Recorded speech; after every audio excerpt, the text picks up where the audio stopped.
Good day, YouTube community. I go by the nickname of Dynamo Martinez and welcome to my first ever video on FIFA 16.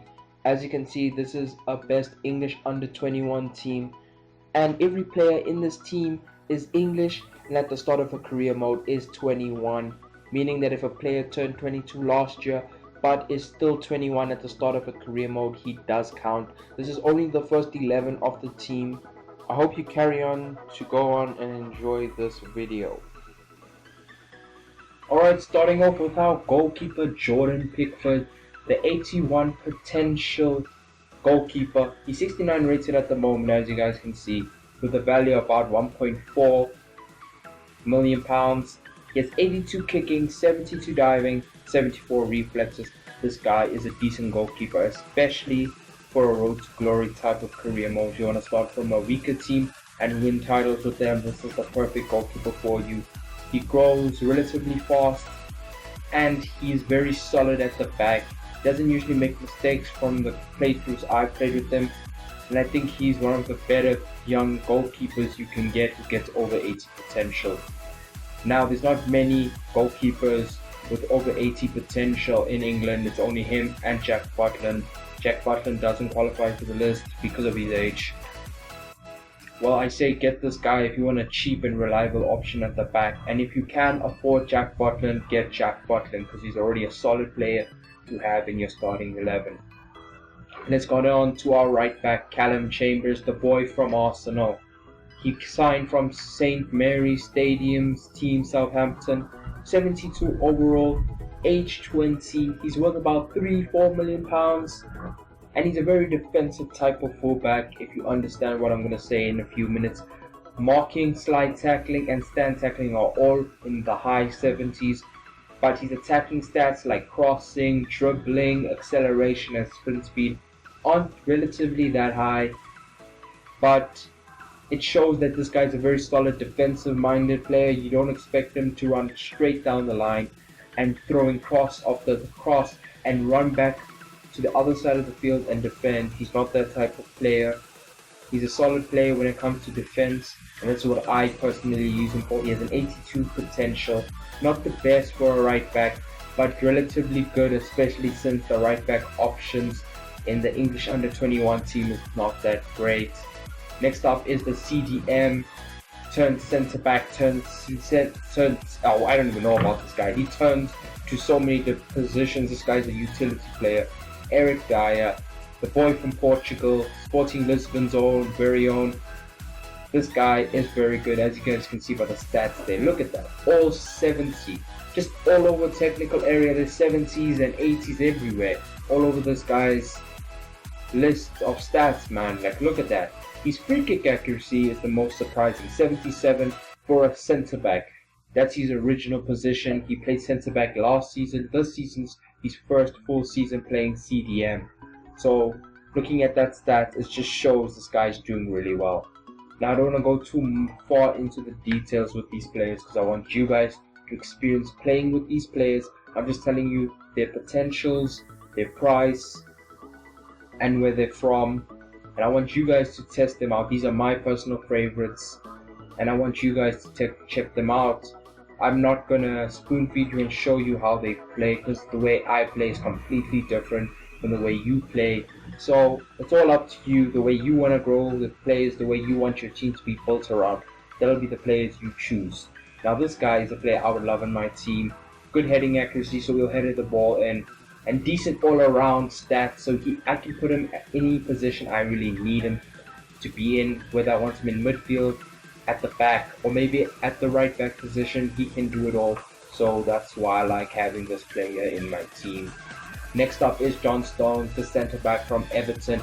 He's worth about £11 million with 87 potential. I forgot to say Eric Dier's potential now that I remember, it's 84. Back to Johnstone, he's a very solid defender in game at the moment, and in the future he becomes even better. He has very solid defensive stats in marking, slide tackling, and stand tackling. Those are very good stats already, all over 79. And he has good acceleration, sprint speed, so he won't be outpaced that badly by extremely fast strikers. So this guy already has a very good preset skills to start off from, and he will continue to grow to 87 potential. He is a must buy if you have the money to afford him. He plays for Everton. Check him out. Nothing more to say there. Next up is left back Luke Shaw, the United boy, another player from Southampton's famous youth academy. This guy is the best fullback in the game, in my opinion. I don't know, I just love playing with this guy. His stats, his acceleration and sprint speed are very good for a player who's a fullback. But when you add that with his dribbling and his ball control, as well as his stamina, he will run up and down the pitch. He'll get past players. He'll put the ball into the box with amazing crossing at 76. And as well as very good defensive stats. Marking, slide tackle, and stand tackle are very good. Just look at those stats, all over 78. That makes him a very overall well-balanced player in my opinion. That's why I like him. He's not too attacking or too defensive. He's just perfect level for me to play with. He's very easy to play with in my opinion, and I think if you can afford him, he's about £11 million. Get him. I say this twice. Please get this guy if you need a left back. There's not many better young left backs in this game, but this guy is probably my favorite left back to get. Next up is a controversial choice over James Ward-Prowse and Reuben Lovelace. This guy's an 82 potential. I believe it's exactly the same as James Ward-Prowse's, so this guy starts in the team nonetheless. There's nothing much to say about this guy besides his agility, balance. He's a very attacking player, and I switch him around with my cam a lot because I like playing my cam in central midfield. I like playing my central mid in cam. I don't know, that's just how I play. He has decent passing ability. That's what I like about this guy. He seems to be better than the stats show.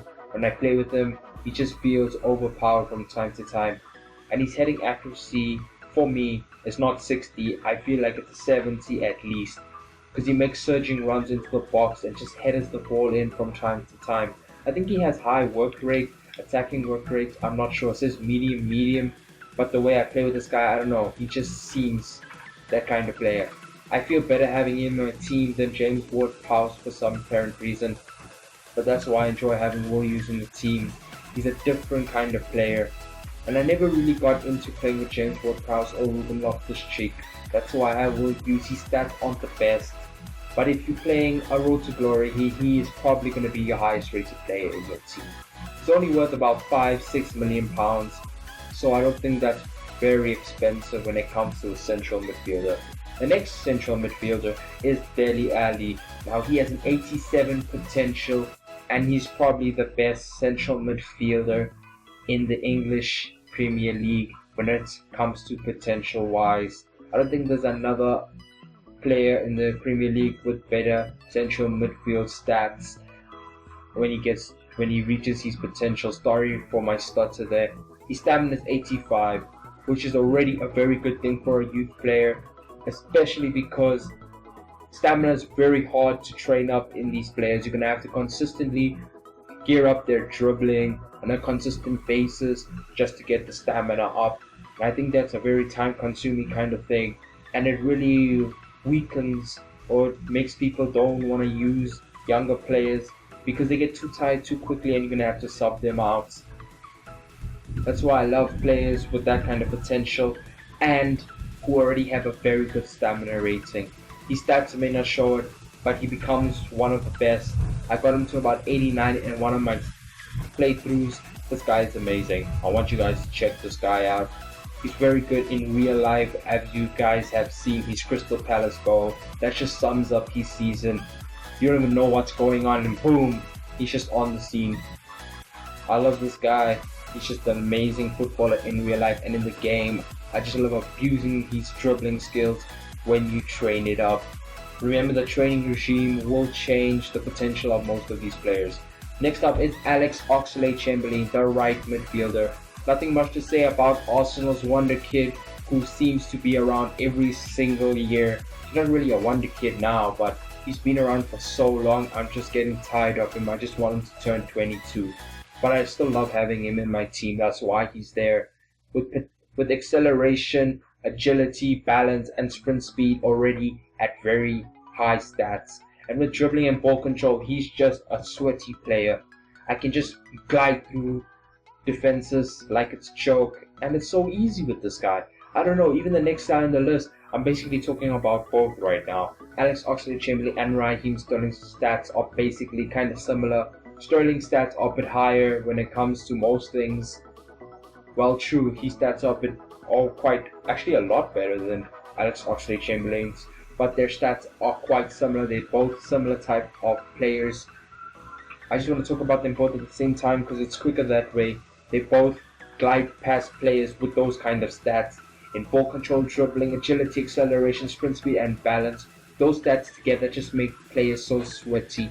And plus, they both have decent finishing abilities. His finishing is quite good, while his long shots and shot power is quite good himself. So they both can score goals from time to time. This guy looks like he can finish in the box, while this guy can take stunners from outside of it. So they're two different type of shot takers, but they're similar players in that kind of sense. If you have the money, buy both of them. I like playing with Raheem Sterling just because of that pace. It's just resounding, and he can play striker, so that just makes things better for me. Barkley. Now this guy's worth about 22 million pounds. He may not look it, but he is. Now look at those stats. Don't look that impressive. It's not well-rounded like Dier's for a central midfielder. Not that great, but when you actually take your time to see how this guy plays, and his potential at 88, while Sterling's is at 87 and Oxlade-Chamberlain is less than 85. Barkley at 88, the highest rated English under-21 potential there is. I got this guy up to 92 in one of my playthroughs, and that's because I consistently trained him up. This guy became remarkable. I remember he got playmaker. He never got that full gold badge. I don't know why. I will show you guys in one of my career modes if I ever get to something like that. But look at those decent stats. Look at those attacking stats. He has very good physical stats, good strength, good attacking position. His vision, short pass, long pass are very good. They all combine together. And with decent dribbling, he just feels like a robot. You just drive down. He's like a Yaya Toure-esque kind of player. He's Everton's gem right now, and I hope he doesn't leave Everton, go for bigger things, and ruin his potential. This guy is just amazing in FIFA. He's probably my second best player on the game when it comes to career mode. Not in other modes. He is my favorite player when it comes to career mode. My second best player when it comes to career mode. Now up to our striker, the target man, Harry Kane, the final man on the starting 11 list. Harry Kane, now just look at his stats. He's worth about 25 million pounds. And after the update, he just looks amazing. Look at that, 83 finishing, 81 heading accuracy, 82 shot power. Now, it's already proven this guy can score goals. By thus those three stats, he will score you goals. Whether it's across the box, he'll nod them in, or he'll take a shot and score it. He has decent long shots, so he is a threat from behind the edge of the box. And he has decent free kick accuracy, not the worst, but not the best either. So he can be a threat in those kind of situations too. Ball control just keeps him holding onto the ball. With strength of 82, he will hold off his markers. And stamina at 84 means you'll play him more. He has 87 potential, which is kind of unfair. I think he deserves the same potential as Barkley because of his performances in real life. Scoring 17 goals this season, even though Spurs lost 3-0 against Borussia Dortmund, which was kind of funny in a sense, but it was kind of harsh on the team. But Harry Kane, still unfortunately, his potential still 87. Last player on the list. Thank you guys, and if you do enjoy this video, please leave a like and leave a comment if you have any way for me to improve these videos. Please do. And thank you guys for watching, and I hope to see you guys later.